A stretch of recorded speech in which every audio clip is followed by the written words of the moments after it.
بسم اللہ الرحمن الرحیم۔ حضور تاجدار مدینہ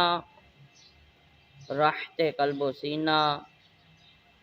صلی اللہ علیہ وآلہ وسلم کا فرمان ہے کہ جو بندہ یہ وظیفہ کرتا ہے کبھی بھی وہ رزق کی وجہ سے پریشان نہیں ہوگا اور نہ ہی اولاد کی وجہ سے پریشان ہوگا۔ وہ کون سا وظیفہ ہے؟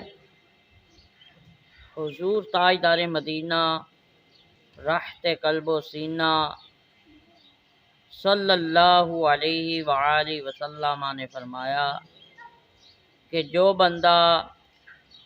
اللہ کی رضا کے لیے کہ میرا خدا راضی ہو جائے فجر کی نماز کے بعد 100 مرتبہ پڑھتا ہے سبحان اللہ و بحمدہ اللہم اغفر لی، اور 100 مرتبہ ہی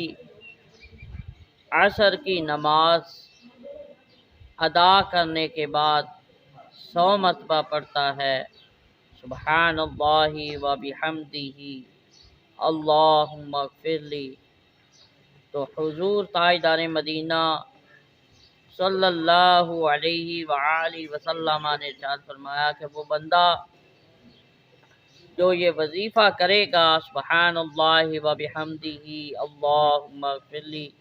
100 مرتبہ فجر کی نماز کے بعد اور 100 مرتبہ عصر کی نماز کے بعد جو بندہ یہ وظیفہ کرے گا تو حضور تاجدار مدینہ صلی اللہ علیہ وآلہ وسلم ارشاد فرماتے ہیں کہ نہ تو وہ بندہ کبھی رزق کی وجہ سے پریشان ہوگا کہ میرے پاس رزق نہیں ہے، اس وظیفے کی وجہ سے اللہ رب العزت اس کے حلال رزق میں اضافہ فرما دے گا، وہ بندہ کبھی رزق کے لیے پریشان نہیں ہوگا۔ اور دوسرا آقا کریم صلی اللہ علیہ وآلہ وسلم نے ارشاد فرمایا کہ وہ بندہ کبھی بھی اولاد کی وجہ سے پریشان نہیں ہوگا جو یہ وظیفہ کرے گا سبحان اللہ و بحمدہ اللہم اغفر لی، تو وہ بندہ نہ تو کبھی اولاد کی وجہ سے پریشان ہوگا نہ رزق کی وجہ سے پریشان ہوگا۔